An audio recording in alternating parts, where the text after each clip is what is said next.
है और एकदम आराम से सो करके चलते हैं। तो किसी सीट पे बैग रख दिया, अब जूता को पंखा पे भी रखने का आवश्यकता नहीं, अब तो सीट पे ही अपना जूता रखा और बैग, और दोनों भैया अपना टंगरी फैलाए और खर्राटा मारना शुरू किए। सुबह से लेके शाम तक थक गए थे, जैसे ही गए सीट पे वो खर्राटा बजाना शुरू किए। रात भर सोते रहे। सुबह हुआ है, चाय वाले ने आवाज लगाया, भैया चाय, गर्मा गर्म इलायची वाली चाय। बड़े की कान में आवाज की, बड़ा भाई जगा, सोचा कि सुबह हो गया, चाय वाला आ गया। इशारा किया खिड़की से, भैया चाय वाला इधर इधर चाय पिलाना भैया। चाय वाला आया, 2 कप निकाला, खिड़की पे रखा और उसमें चाय उड़ेला। और इसने पूछा भैया कितना पैसा? वो बोला 20 रुपया हुआ। पैसा देने लगा तो इसको याद आया कि पूछ लेते हैं ट्रेन कहाँ पहुंची है। भैया वो चाय वाले, भैया बताना जरा ट्रेन कहाँ पहुंची है। तो चाय वाले ने बताया, भैया जानते हो ये मालीपुर स्टेशन है। क्या पागल हो गया? मालीपुर स्टेशन तुमको है?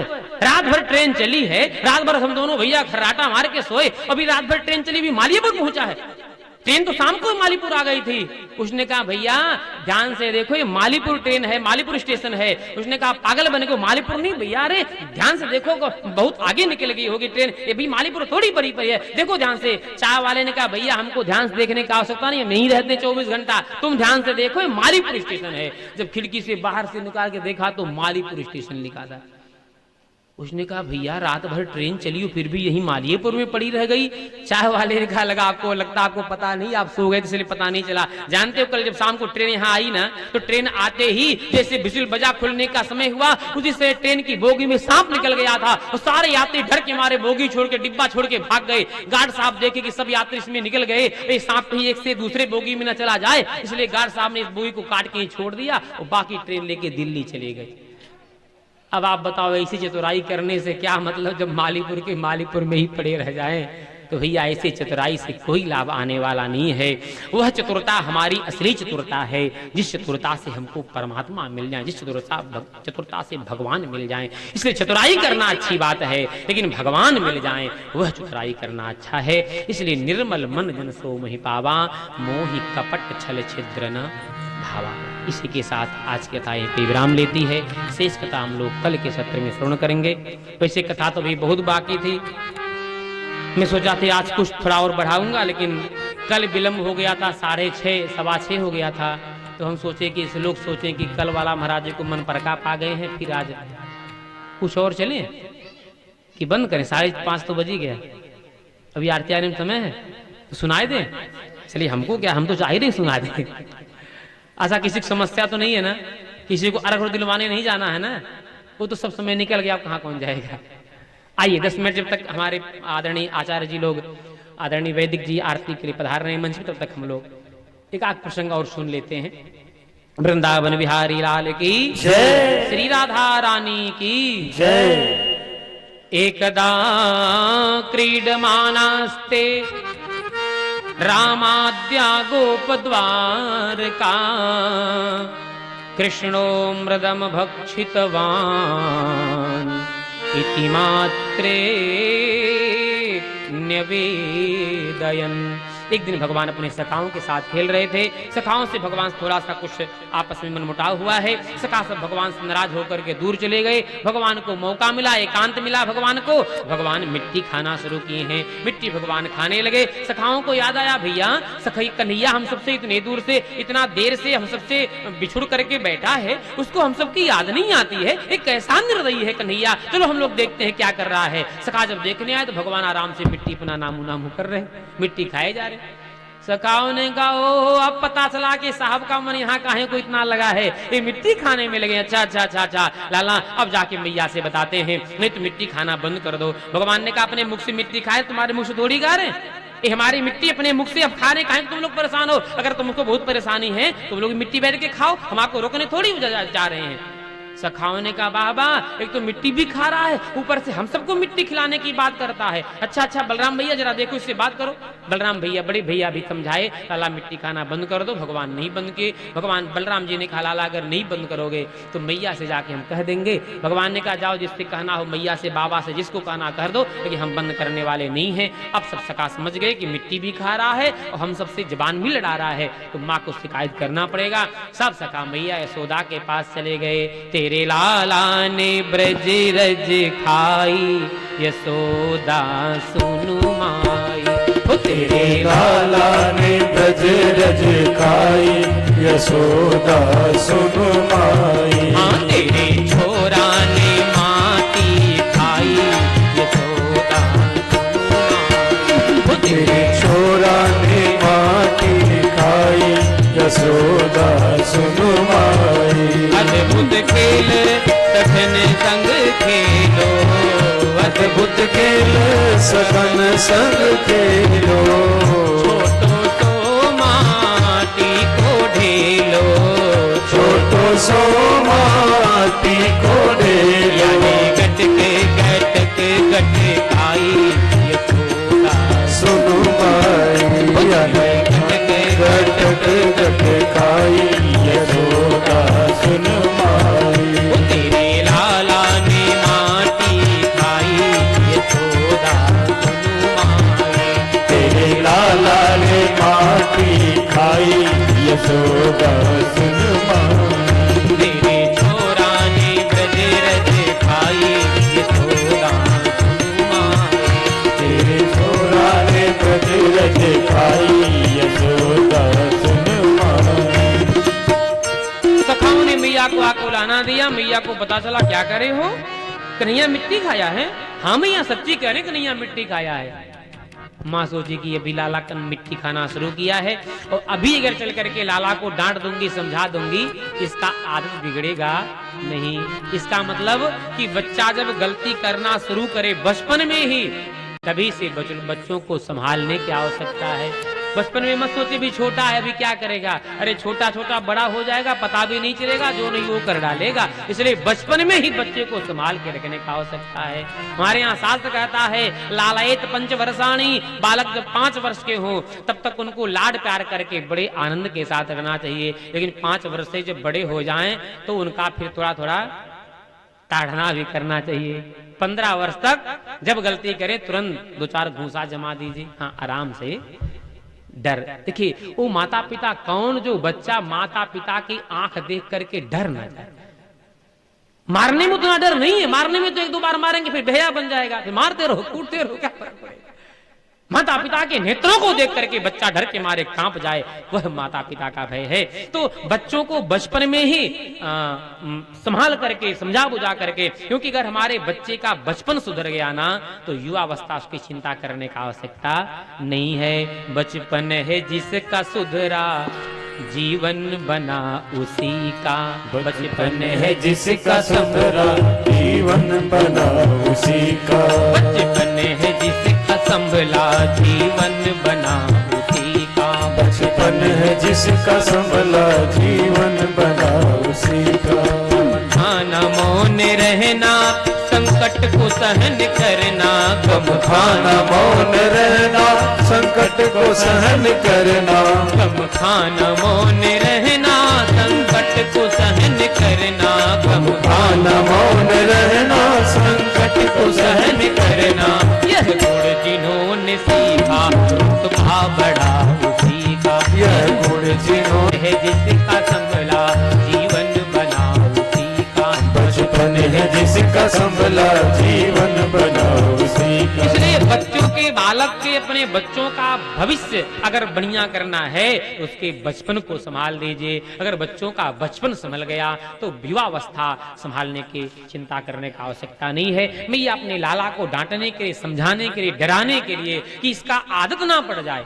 बच्चा छोटी गलती करना शुरू करे ना, मत मारिए, जरूरी नहीं कि मारना, उसको प्रेम से समझाइए लाला ये गलत काम है। आपने कहानी सुना होगा ना, किसी चोर को, दुष्ट आदमी को फांसी की सजा दी गई। जिसने कहा इसको कल फांसी पे लटकाना, इसकी अंतिम इच्छा पूछ ली जाए। तो उसने अपनी अंतिम इच्छा बताई, हमको अपने माँ से मिलना है। तो उसकी माँ को बुलवाया गया, माँ सामने लाई गई और माँ से मिलने के लिए गया। जज ने आदेश दिया कि जाओ अपने माँ से मिल के आओ। तो मिलने गया तो माँ के पास जब पहुंचा तो ना दंड ना प्रणाम ना हाल ना चाल, भैया तू कैसी मैं कैसा, कुछ नहीं। पहुंचते ही माँ के गाल पे खींच के एक थप्पड़ लगाया। लगा करके जो पकड़े थे 2 लोग, बोले चलो लेके फांसी पे लटकाओ। जज देखते रह गए, अवाक रह गए, बोले भैया क्या तू कर दिया, अपने माँ से मिलने की अंतिम इच्छा तूने प्रकट किया, वो माँ के गाल पे थप्पड़ मार के तू आ रहा। क्यों ऐसा किया, बता तू मुझे पहले सारी बात। उसने कहा जज साहब आज मैं फांसी के फंदे पे लटकने जा रहा हूं, तो इसमें माँ का सब योगदान है। मतलब उसने बताया मैं छोटा सा था, बचपन की बात है, बगल में मैया मुझे उस मेरी गलती को देख करके मुझे डांटी नहीं, मुझे समझाई नहीं, और तो मेरी माँ ने कहा कि बस मूलिये लेके आया, अरे वो गाजर क्यों नहीं कबार करके लाया, गाजर भी लेके आना चाहिए था। तो जज साहब इस माँ ने मुझे चोरी की लाइन पे, इस लाइन पे जाने के लिए मुझे अग्रसर किया, और आज इसका परिणाम है कि मैं फांसी के फंदे पे लटकने वाला हूँ। इसलिए भैया बचपन से ही बच्चों को संभालने का आवश्यकता है। भैया अपने हाथ में छड़ी ली, भगवान को डराने के लिए पहुंची है। डर के मारे भगवान कांपने लगे हैं। जिन परमात्मा को देख करके भय भी भयभीत हो जाता है, काल भी कांपने लगता है, आज वह मैया उस माँ, आज वह परमात्मा अपने माँ के हाथ में छड़ी देख करके भगवान कांपने लगे हैं। मैया पहुंचते मैया ने प्रश्न कर दिया है, लाला तेने मिट्टी खाई है। जैसे मां ने प्रश्न किया तेने मिट्टी खाई, भगवान ने तथ्योत कर दिया, ना हम भक्षितवानम। क्या कहा, ना हम भक्षितवान, तूने मिट्टी नहीं खाई। भगवान ने कहा मैया मैं सच्ची कह रहा, मिट्टी मैंने नहीं खाई। मां ने सखाओं को देखा, क्या रे तुम लोग तो कह रहे थे कन्हैया मिट्टी खाए, तो कह रहा मिट्टी नहीं खाया। सखाओं ने कहा भैया हम सच्ची कह रहे हैं, तू सच्ची नहीं पूछ मैया ये मिट्टी खाया है। माँ ने कहा लाला ये तुम्हारे सब सखा करे तुम मिट्टी खाए हो। भगवान ने कहा मैया सर्वे मिथ्या विसंसिनः, सब सखा झूठ बोल रहे हैं। सखाओं ने कहा अरे मैया ये तो झूठा नहीं महा झूठा निकला मैया, ये तो झूठ मिट्टी भी खा गया और झूठ भी कह रहा, हम सबको कह रहा कि झूठ बोल रहा भैया, हम सच्ची कह रहे मैया, हम पे भरोसा ना है मैया। ये बलराम भैया से तेरा ही लाला है ना बलराम, इससे तू पूछ ले। मैया ने दाऊ की इशारा किया, दाऊ सच्ची बताना कन्हैया मिट्टी खाया कि नहीं खाया। दाऊ जी ने इशारा किया हाँ मिट्टी खाया है। माँ ने कहा लाला ये तुम्हारे दाऊ भैया भी कह तुम मिट्टी खाए हो। भगवान ने कहा मैया देखो इसे दाऊ भैया झूठ तो नहीं बोलते मैया, लेकिन मैया तू ही बता जब झूठों के साथ दिन भर रहेंगे तो झूठ बोलने का आदत पड़ेगा कि नहीं पड़ेगा। बलराम ने कहा कि अच्छा मैं तुझे झूठा दिखाई पड़ रहा हूं, मैं तुझे झूठ बोलता। भगवान ने कहा मैया ये सब सका झूठ बोल रहे हैं, ना हम भक्षितवानम्ब सर्वे मिथ्याभिसंसिनः। भगवान इतने विश्वास के साथ बोले, इतना भगवान धैर्यता से बोले कि माँ को भरोसा हो गया नहीं कन्हैया मिट्टी नहीं खाया है। लेकिन सखा मानने को तैयार नहीं। सखाओं ने कहा एक काम कर मैया, सत्य बात है कि कन्हैया मिट्टी खाया है लेकिन फिर भी नहीं मानता है, एक काम कर इसको तू कसम खिलवा। कसम खिलवाएगी ना डर के मारे ये सच्ची सच्ची बता देगा। माँ ने कहा हाँ तुम सही कह रहे हो लाला मिट्टी नहीं खाए हो। नहीं मैया मिट्टी नहीं खाया। कसम खा सकते हो। भगवान ने कहा मैया तू भी मजाक करती है। अरे मैया जब मैं मिट्टी ही ना खाई हमको कसम खाने में क्या डर लगा, जिसका कसम का उसको कसम खा लेते हैं। लेकिन हाँ मैया एक निवेदन है मैया तू मुझे मारना मत, बाकी जिसका तू कसम कहेगी कसम खा लेंगे, क्योंकि तेरे हाथ की छड़ी देख करके मुझे डर लग रहा है कि मारे मत मैया रे बचन भरवाइले। मारे मत मैया रे बचन भरवाइले, मारे मत मैया रे। गंगा की खवाइले चाहे जमुना की खवाइले, गंगा की खवाइले चाहे जमुना की खवाइले। भगवान ने कहा मैया कहो तो गंगा जी का कसम खा ले, भरोसा नहीं हो रहा तो जमुना जी का कसम खा ले, और फिर भी भरोसा नहीं मैया तो सुन ले। चाहे क्षीर सागर में, चाहे क्षीर सागर में ठाड़ो करवाइले, मारे जन मैया रे बचन भरवाइले, मारे जन मैया रे। भगवान ने कहा मैया कहो तो गंगा कसम खा ले, कहो तो जमुना का, कहो क्षीर सागर में, और नाक दबा करके डूब करके दिखा दे मैया, खड़े होकर के दिखा दे हमने मिट्टी नहीं खाई। माँ को तो भरोसा हो गया। सखाओं की तरफ देखे क्या अब बताओ ये तो कसम खा लिया। सखाओं ने कहा मैया हम सच्ची कह रहे, कन्हैया बड़ा खाग निकला मैया, एक कसम भी खा गया मिट्टी भी खा गया मैया। एक काम कर मैया देखिए छोटा सा लाला है ना, ये क्या जानता कि देवी कौन है देवता कौन, इनकी क्या महिमा है। एक काम कर इसको तू अपना कसम खिलवा। माँ ने कहा लाला तू मिट्टी नहीं खाए हो। ना भैया। माँ ने कहा तो मेरा कसम खा सकते हो। भगवान मन ही मन मुस्कुराए। भगवान ने सोचा कि वाह रे मैया, तू कितनी भोरी भारी है मैया। अरे तुझे मैया कैसे समझाऊं, मैं वह तत्व हूँ जो सारे ब्रह्मांड को खा जाता हूँ। अट्टा चराचर ग्रहणात चर अचर चराचर सारे ब्रह्मांड को उभे भवत ओदनः साग और भात की तरह सारे ब्रह्मांड को खा जाता हूँ। हजारों बार खाया हूँ और मैया उस ब्रह्मांड में मैं तुझे भी हजारों बार खा गया हूँ मैया। ये तेरा कसम खाने में क्या बड़ा पड़ा है, अगर तू कहती मैं कसम खा के दिखा देता हूँ। अपनी खवाई ले चाहे बाबा की खवाई ले, अपनी खवाई ले चाहे बाबा की खवाई ले, बाबा की खवाई ले चाहे बाबा की खवाई ले, बाबा की खवाई ले चाहे बाबा की खवाई ले, अपनी खवाई ले चाहे बाबा की खवाई ले, अपनी खवाई ले चाहे बाबा की खवाई ले, चाहे दाऊ भैया के चाहे दाऊ भैया से हाथ धरवाई ले, मारे जनी भैया रे बचन भरवाई भरवाए मारे जन भैया रे, अरे गैयन की खवाई ले चाहे ग्वालन की खवाई ले, गैयन की खवाई ले चाहे ग्वालन की खवाई ले, चाहे राधा रानी पे चाहे राधा रानी पे हाथ धरवाई ले, मारे जनी भजन भरवाई ले, मारे जन भैया रे, भजन किराई ले, मारे जनी भैया ओ मारे जन भैया रे, मारे जन भैया रे। भगवान ने कहा मैया तुझे मारना मत, इसका कसम का खिला दे, खा के दिखा दे। सबका कसम भगवान खा के दिखा दी। माँ को भरोसा हुआ, सखा भरोसा नहीं कर रहे। माँ बड़े संकट में भगवान की बात सुनती हैं तो भगवान की तरफ हो जाती हैं, सखा की बात सुनती हैं तो सखा के पक्ष में हो जाती हैं। मैया घड़े की पिंडलों की तरह कभी इधर कभी इधर रुक रही हैं। भगवान सोचे माँ को परेशान करना अच्छा नहीं है, अब मैया से सच्ची सच्ची बताई देते हैं। सुन ले मैया, यद्यपि ना हम भक्षितवानंब सर्वे मिथ्याभिशंसिनः, फिर भी भरोसा नहीं है तो यदि सत्य गिरस्तर ही समक्षम पश्य में मुखम, यद्यपि सत्य है कि मैंने मिट्टी नहीं खाई फिर भी भरोसा नहीं। मैया एक काम कर, अगर हम मिट्टी खाए होंगे, हमारे मुख में दांत में जिह्वा में मिट्टी तो कुछ लगा होगा ना, हाँ लाला लगा तो होगा, तो मैया हमारा मुख काहे नहीं खुलवा के देख लेती।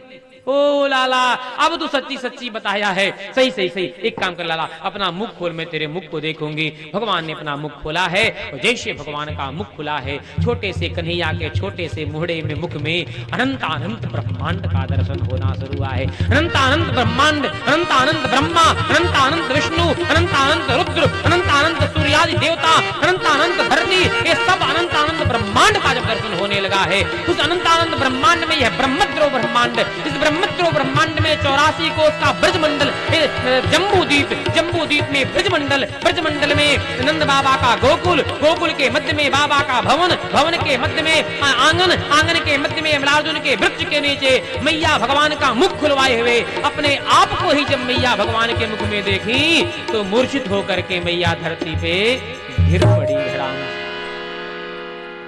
भगवान मैया मूर्छित हो गई, भगवान घबराए, दौड़े, जल का छींटा दिए, मैया चैतन्य हुई। माँ को पता चला रे इसको मैं अपना लाला समझती हूँ, मेरा लाला ना है तो साक्षात कोई भगवान कोई देवी देवता मेरे घर आया है। मैया आप तो भगवान के चरणों में गिर गिर करके क्षमा याचना प्रार्थना करने लगी। भगवान समझ गए मैया मुझे पहचान ली, और मैया अगर पहचानती ऐसे रह जाएगी तो फिर तो मैया मुझे इतना दूध नहीं पिलाएगी, तो सब लीला हमारी गड़बड़ हो जाएगी। इसलिए भगवान तब हरि माया दूर निवारी, भगवान मुस्कुराए हैं, पुनः माया करके माँ को घेर ली हैं और माँ एकदम बात्सल्य भाव मड़ गई। लाला को अंक में भरी दूध पिलाते हुए अंचल से ढक के लेकर के अपने महल में चली गई हैं। इस प्रकार से भगवान की माखन चोरी ली, मृद भक्षण लीला हुई है। अब एक बात बस केवल बताएं फिर कथा विराम दें, ये भगवान के मृद भक्षण लीला करने की क्या आवश्यकता है? क्योंकि भगवान बालक हैं, छोटे से बालक हैं, तो ये भी तर्क हम दे सकते हैं कि भगवान छोटे से बालक इसलिए भगवान मिट्टी खा लिए, क्योंकि हर बच्चे मिट्टी खाते हैं। अरे बच्चों को कौन कहे, बच्चों की मैया कभी की मिट्टी खा लेती है। तो खास करके जब मंगल सूचना हो, घर में बालक हो, फिर तो माताओं को मिट्टी, कुल्हड़, भरुका वो सब खा जाती हैं। स्वादिष्ट लगता है, भला क्यों ना स्वादिष्ट लगे।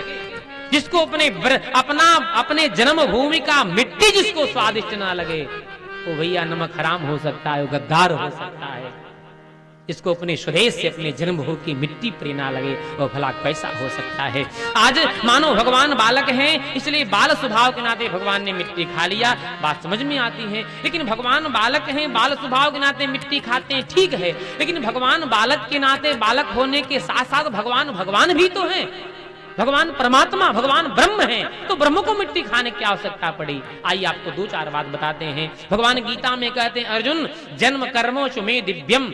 अगर भगवान का जन्म कर्म दिव्य है तो भगवान की लीला भी दिव्य है। तो मृत भक्षण की लीला में भी कोई न कोई दिव्यता छिपी है। क्या दिव्यता है, एक दो भाव के निवेदन करेंगे, फिर हम लोग आरती करवाएंगे। भगवान इसलिए मिट्टी खाते हैं, मानो भगवान दिखाते हैं, भैया देखो हम ब्रज के रज से कितना प्रेम करते हैं, कि ब्रज के रज की जन्म भूमि की मिट्टी को उठा करके अपने मुख में धारण करते हैं।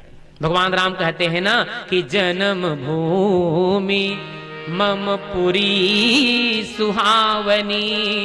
हमारी जो जन्मभूमि है ये बहुत सुहावनी, बहुत प्रिय हमको लगती है।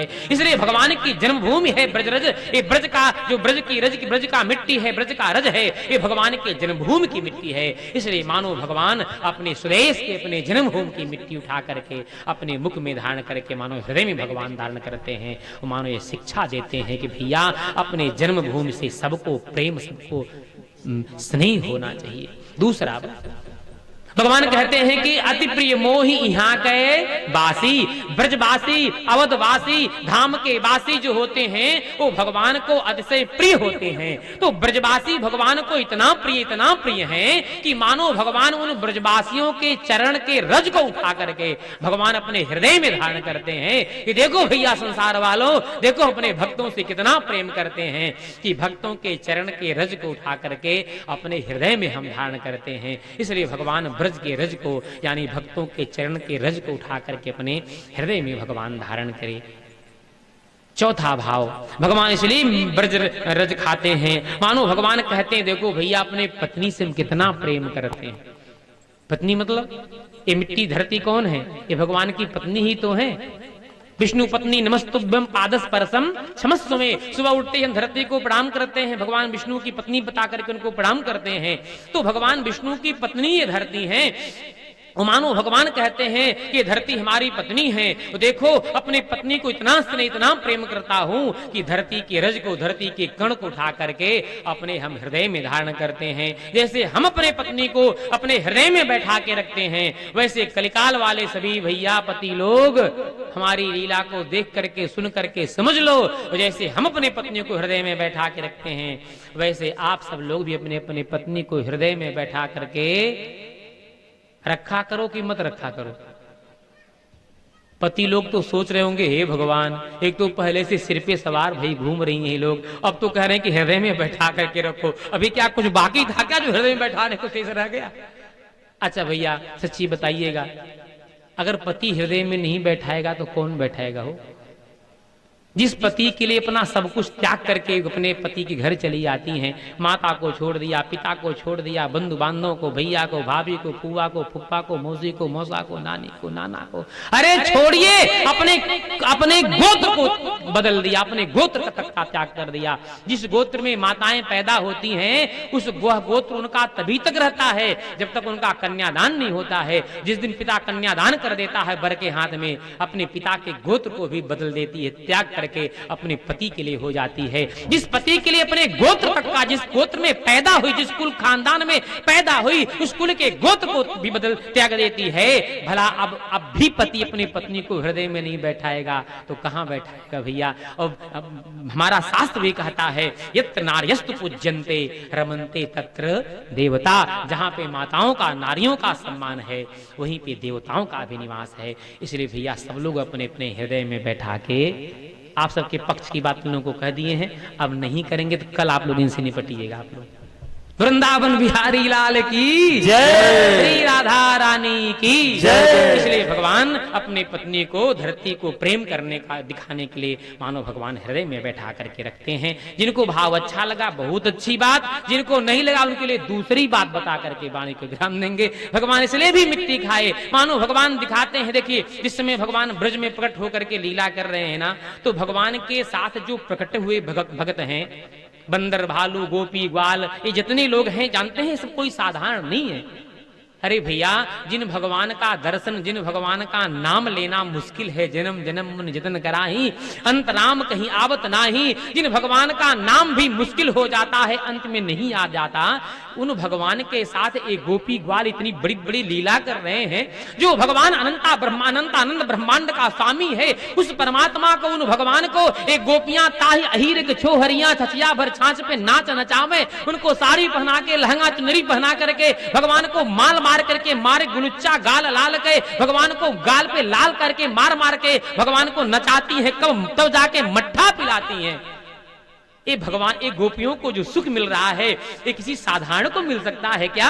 अरे ये कोई साधारण नहीं है। ब्रज की गोपियां, ब्रज की ब्रजांगनाएं, ब्रज की ब्रज बुधवे गोपी ग्वाल बचिया बचवा तथा पतान, ये सब कोई साधारण नहीं। अनंत जन्मों के पिपासु भगवान के भगत जब भगवान का दर्शन नहीं मिला तो देखे कि भगवान कृष्ण बन करके आ रहे हैं, वो गोपी ग्वाल बंदर भालू सब बन बन करके आ गए। वो अनंत जन्मों के पिपासु भक्तों को सुख देने के लिए भगवान ये सब सारी लीलाएं कर रहे हैं। तो जो प्रकट हुए भगत हैं उनको तो आनंद मिल रहा है, उनको तो भगवान का दर्शन, भगवान का अंग संग प्राप्त हो रहा है, चरण रज प्राप्त हो रहा है।